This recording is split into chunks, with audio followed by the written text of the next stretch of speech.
नमस्कार साथियों, वंदना अकेडमी में एक बार आपका फिर से स्वागत है। मैं वंदना मुदगल। तो आज मैं आपके लिए फिर से ईवीएस का सॉल्यूशन लेके आई हूँ। यानी आज हम फिर से ईवीएस की बुक पढ़ेंगे और आज मैंने कक्षा 4 की बुक ली है। तो इसके हम चैप्टर देखते हैं पहले।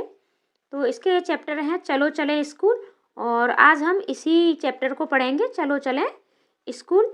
और इसका दूसरा चैप्टर है आपका कान कान में, नंदू हाथी, अमृता की कहानी, अनीता की मधुमक्खियाँ। और इस तरीके से आपके इनसे प्रश्न भी बनते हैं आपके, यानी स्कूल जाने के क्या क्या साधन हैं और बच्चे किस किस तरीके से स्कूल जाते हैं, यहाँ से आपके प्रश्न बहुत ज़्यादा बनते हैं। तो आज हम इस चैप्टर को पढ़ेंगे। और हाथी से भी आपके प्रश्न बहुत ज़्यादा पूछे जाते हैं, मधुमक्खियों से भी बनते हैं आपके। ओमना का सफ़र, खिड़की से नानी के घर तक, बदलते परिवार। और परिवार से आपके प्रश्न बहुत ज़्यादा बनते हैं। परिवार कितने प्रकार के होते हैं?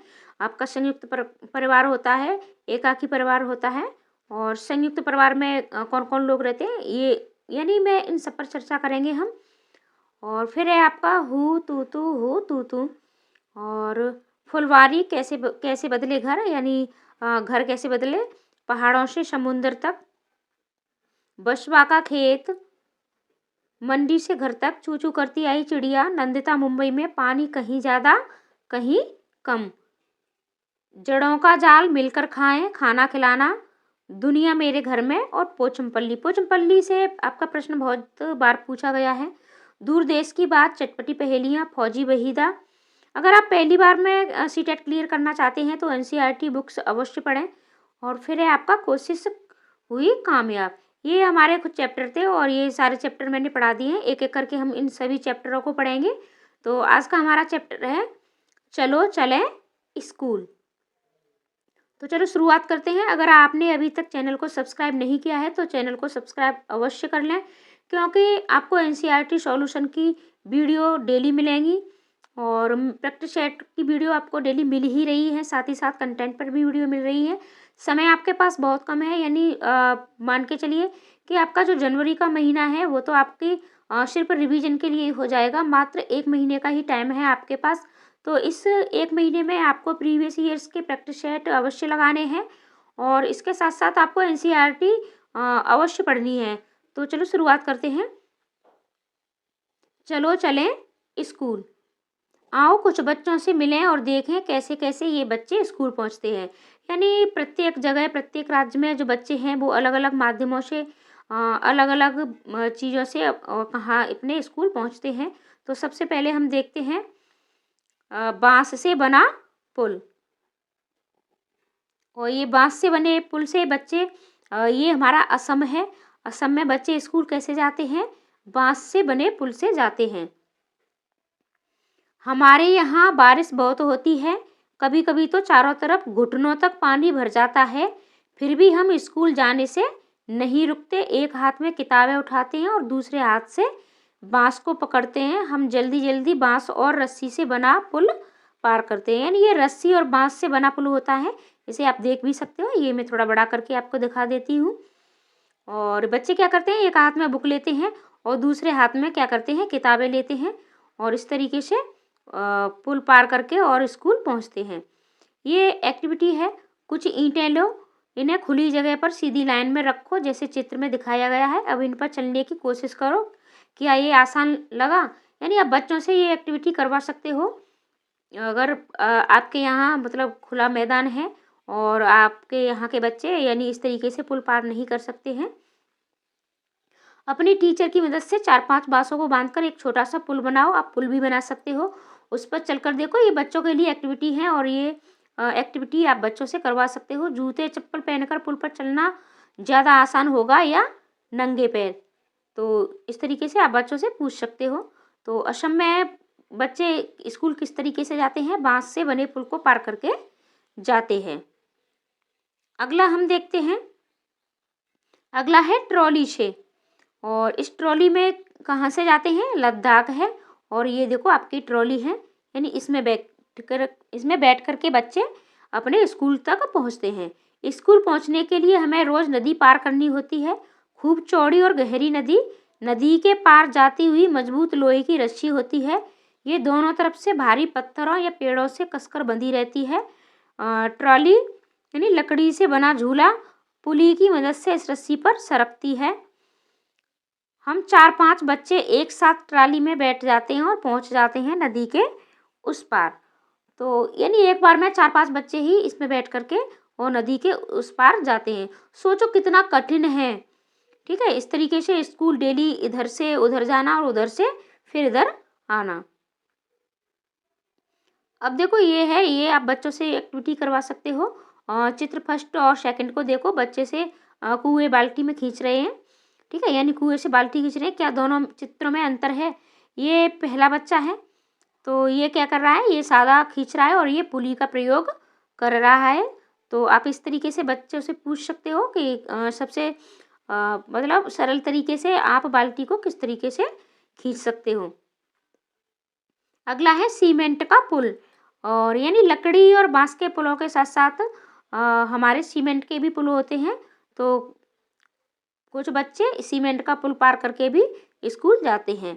हमें भी कई बार कहीं जगह पानी पार करना पड़ता है, तब हम भी पुल से जाते हैं। ये सीमेंट, ईंट और लोहे के सरियों से बने होते हैं। देखो पुल पर चढ़ने उतरने के लिए सीढ़ियाँ भी बनी है। इस तरीके से ये आपकी सीढ़ी बनी है, आप पुल पर चढ़ सकते हो। और ये बीच में क्या है, ये पानी है या नदी है जिसे हम पार करते हैं।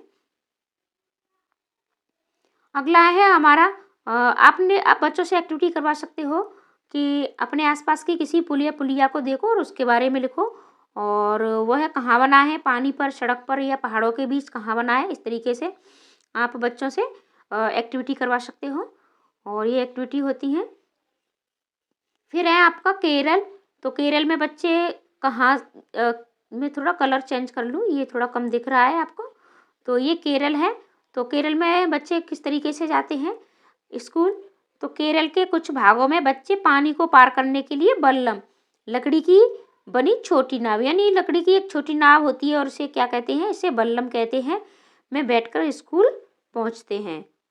तो केरल, ये आपको याद रखना है। आप इन सारी चीज़ों को नोट्स बना सकते हो या फिर आप 1-2 बार वीडियो देख लीजिए, ये आपको याद हो जाते हैं। ज़्यादा इसमें आपको कुछ याद करने की ज़रूरत नहीं होती है। एनसीईआरटी आप 2 बार पढ़ लीजिए तो बस आपके सारे प्रश्न सही बनते हैं। आपको ज़्यादा इसमें रटने की या कुछ समझने की ज़रूरत नहीं होती है। फिर है आपका राजस्थान। तो राजस्थान में बच्चे कैसे जाते हैं, यहाँ क्या होता है, यहाँ बहुत ज़्यादा रेत होता है और ये गर्म हो जाता है गर्मियों में, और यहाँ गर्मी भी ज़्यादा पड़ती है। तो हम रेगिस्तान में रहते हैं, हमारे यहाँ दूर दूर तक रेत ही रेत नज़र आती है। दिन में तो रेत खूब तपती है। हम ऊंट गाड़ी में बैठकर स्कूल पहुँचते हैं। अगला देखते हैं मैदानी इलाके का एक गांव, यानी मैदानी इलाकों में बच्चे किस तरीके से जाते हैं। तो हम बैलगाड़ी पर बैठकर हरे भरे खेतों में से धीरे धीरे निकलते हुए स्कूल पहुंचते हैं। तेज धूप या बारिश हो तो हम अपनी छतरियां खोल लेते हैं। ये बैलगाड़ी से जाते हैं।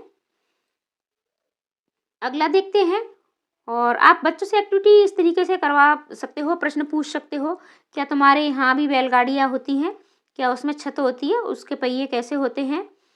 तो इस तरीके से आप बच्चों से करवा सकते हो एक्टिविटी और प्रश्न भी पूछ सकते हो। फिर है हमारी साइकिल की सवारी। अब साइकिल की सवारी, हम लंबे रास्तों पर साइकिल चलाकर स्कूल जाते हैं।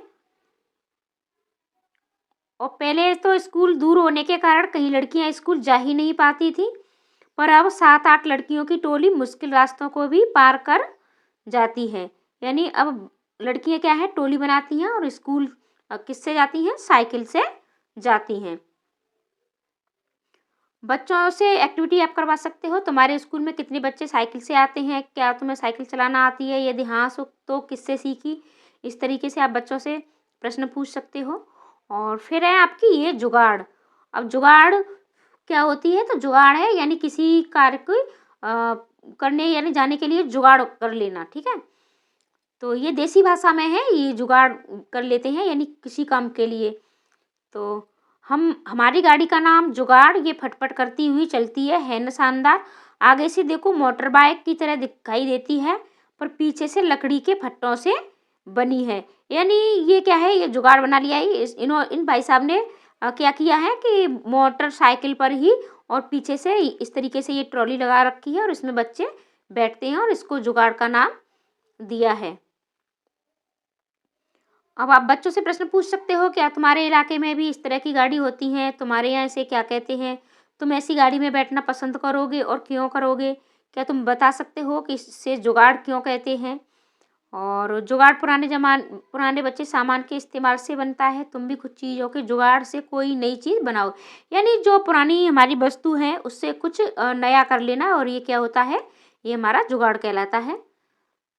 अब है हमारा जंगल से जाते बच्चे, यानी कुछ बच्चे हैं तो वो जंगलों को पार करके स्कूल पहुंचते हैं, और ये स्कूल पहुंचने के लिए हमें घने जंगलों से निकलना पड़ता है।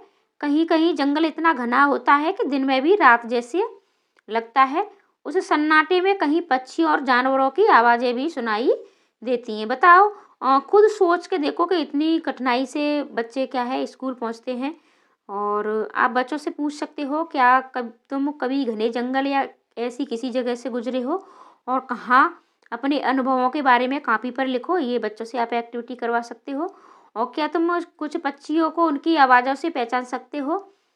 और कितनों की आवाज़ खुद निकाल सकते हो? बच्चों से आप पक्षियों की आवाज़ निकलवा के भी मतलब देख सकते हो। फिर है आपका बर्फ़ पर चलते बच्चे, यानी कुछ बच्चे हैं जो बर्फ़ पर चलते हैं, और ये उत्तर की पहाड़ियाँ हैं। यहाँ बच्चे क्या है, बर्फ़ पर चल कर के स्कूल पहुँचते हैं। देखो हम कैसे स्कूल पहुँचते हैं, मीलों फैली बर्फ़ पर चलकर। हम हाथ पकड़ पकड़ कर बर्फ़ पर पैर जमाते हुए ध्यान से चलते हैं। ताज़ी बर्फ़ में पैर धंस जाते हैं, अगर बर्फ़ जमी हुई हो तो फिसल भी सकते हैं। कितनी कठिनाई से ये बच्चे स्कूल जाते हैं, यानी हर जगह कठिनाई कठिनाई है। हमारा जो उत्तर भारत है, जो उत्तर प्रदेश है, यहाँ इस तरीके की परेशानियाँ नहीं है। हमारे यहाँ स्कूलों में जाने की और रहने की सारी सुविधाएं हैं। ऊबड़ खाबड़ पथरीले रास्ते, हम पहाड़ी इलाकों में रहते हैं, यहाँ दूर दूर तक ऊबड़ खाबड़ पथरीले रास्ते हैं। मैदानों या शहर में रहने वाले बच्चों को भले ही मुश्किल लगे, हम तो भागते हुए पहाड़ी रास्ते पार कर जाते हैं। यानी ये उत्तराखंड के बच्चे हैं, और उत्तराखंड के बच्चे ये पहाड़ी ऊबड़ खाबड़ जो रास्ते होते हैं इनको पार करते हुए स्कूल जाते हैं। वो कहते हैं हम तो इन्हें भागते हुए पार कर लेते हैं। लेकिन शहर के जो बच्चे हैं या मैदानों में जो रहते हैं, उन्हें ये भले ही मुश्किल लगे। तो ये इनका डेली का रूटीन होता है। तो फिर मेरी चाल देखना, मैदान या स्कूल में किसी खुली जगह पर सब बच्चे इकट्ठे हो जाओ। अब नीचे दी गई स्थिति में तुम कैसे चलोगे, करके दिखाओ। तो आप बच्चों से एक्टिविटी करवा सकते हो। अगर ज़मीन ठंडी बर्फ़ से ढक गई हो तो आप कैसे चलोगे? अगर ज़मीन कांटों भरे मैदानों में बदल गई हो और आसपास ऊंची घास हो, अगर ज़मीन एकदम गुलाब की पंखुड़ियों जैसी हो, तो क्या हर बार तुम्हारी चाल बदलेगी? अवश्य बदलेगी। तो आप इस पर बच्चों से चर्चा कर सकते हैं। अब दूसरा पार्ट है हमारा बच्चों की कलम से, तो इसे हम अगली वीडियो में देखते हैं, अगले चैप्टर को। और आज के लिए इतना ही। डेली आपको इसी तरह एनसीईआरटी सॉल्यूशन मिलता रहेगा। चैनल पर बने रहें। चैनल को अगर आपने सब्सक्राइब नहीं किया है तो सब्सक्राइब अवश्य कर लें, क्योंकि अगर आप चैनल को सब्सक्राइब करते हो तो अब तक मैं जब भी नई वीडियो डालती हूँ तो नोटिफिकेशन अवश्य पहुँच जाता है, और आपको डेली अपडेट मिलती रहती है। तो प्लीज़ चैनल को सब्सक्राइब अवश्य कर लें, और वीडियो पर लाइक कमेंट करना बिल्कुल न भूलें, और अपने दोस्तों को भी शेयर करें। पूरी वीडियो देखने के लिए धन्यवाद।